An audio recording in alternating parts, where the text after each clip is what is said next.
نحمده ونصلي ونسلم على رسوله الكريم اما بعد فاعوذ بالله من الشیطان الرجیم بسم اللہ الرحمن الرحیم۔ آج کا ہمارا درس نماز کی شرائط کے متعلق ہوگا۔ نماز کی کل 6 شرائط ہیں: طہارت، ستر عورت، استقبال قبلہ، وقت، نیت اور تکبیر تحریمہ۔ نماز کی پہلی شرط طہارت ہے۔ طہارت کے متعلق چند ایک مسائل ہم سماعت کرتے ہیں۔ عزیزان محترم، طہارت یعنی نمازی کے بدن کا حدث اصغر اور حدث اکبر سے نجاست حقیقیہ قدر معنی سے پاک ہونا یہ ضروری ہے، یعنی اتنی مقدار نجاست کی نہ لگی ہو کپڑے وغیرہ پر یا بدن پر کہ جس سے نماز نہ ہوتی ہو۔ اگر اتنی زیادہ مقدار میں لگی ہے تو پھر اس سے نماز نہیں ہوگی۔ حد سے اصغر یعنی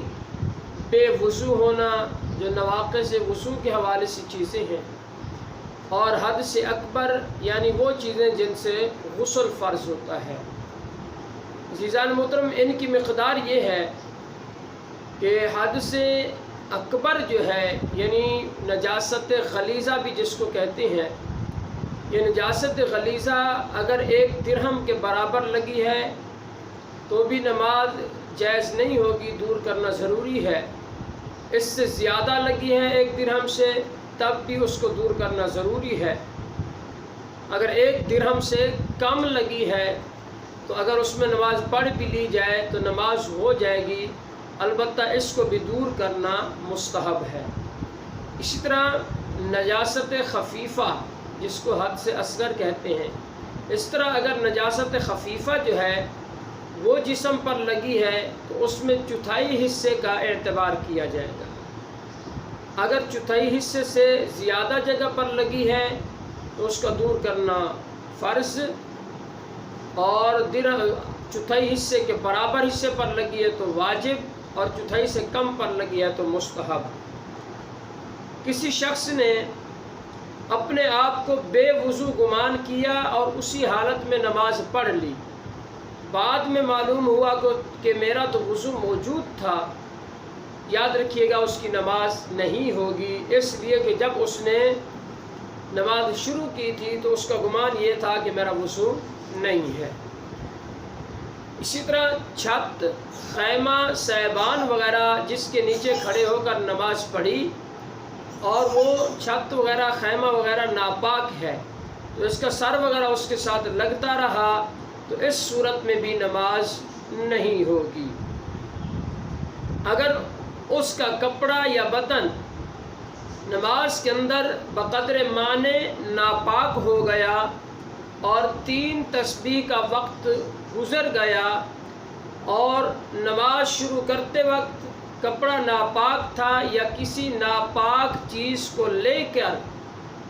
اس نے نماز شروع کی اور اللہ اکبر کہنے کے بعد اس ناپاک چیز کو اپنے سے دور کر دیا تو اس صورت میں بھی نماز منعقد ہی نہیں ہوگی، یعنی شروع ہی نہیں ہوگی، اس لیے کہ جب اس نے نماز شروع کی ہے تو اس کے پاس ایک نجاست تھی، ایک ناپاک چیز تھی جس کی وجہ سے نماز اس کی شروع ہی نہیں ہوگی۔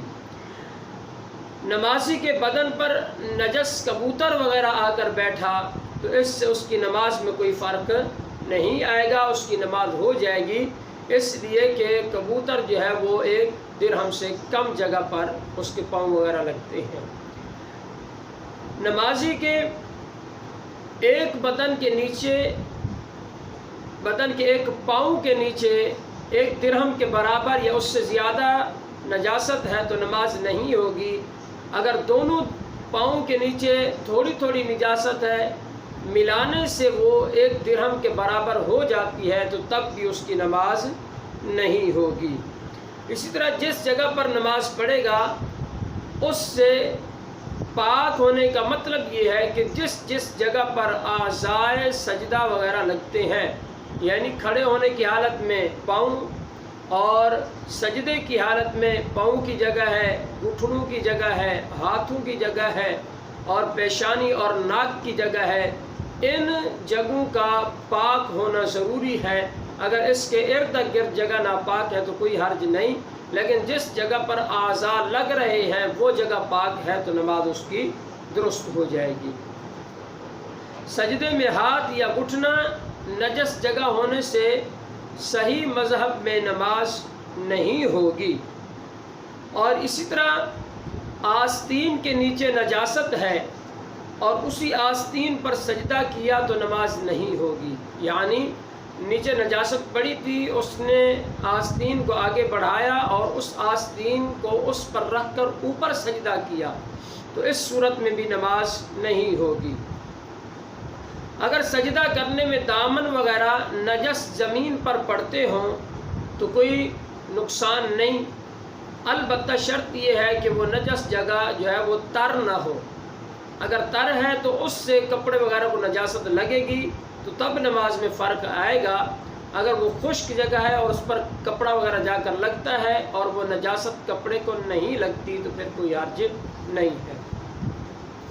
اگر نجس جگہ پر اتنا باریک کپڑا بچھا کر نماز پڑھی جو سطر کے کام نہیں آ سکتا، یعنی اس کے نیچے کی چیز جھلکتی ہے تو نماز نہیں ہوگی۔ اور اسی طرح اگر شیشے کے اوپر نماز پڑھی، وہ شیشہ کہ جس کے نیچے نجاست تھی، اس کے اوپر اگرچہ نیچے سے نجاست نظر آ رہی ہے لیکن اس کی موٹائی وغیرہ کی وجہ سے جو ہے اور شیشے کے جو ہے ٹھوس ہونے کی وجہ سے وہ بدبو وغیرہ یا اس کی گندگی وغیرہ اس تک نہیں پہنچ رہی، تو اس صورت میں شیشے کے اوپر اگر اس نے نماز پڑھی ہے تو اس کی نماز ہو جائے گی۔ یہ چند ایک مسائل طہارت کے حوالے سے آپ حضرات کے سامنے ذکر کیے۔ اللہ تبارک و تعالیٰ کی بارگاہ سے دعا ہے کہ اللہ تبارک و تعالیٰ ہم سب کو مسائل شرعیہ صحیح طور پر سیکھ کر ان پر عمل کرنے کی توفیق عطا فرمائے۔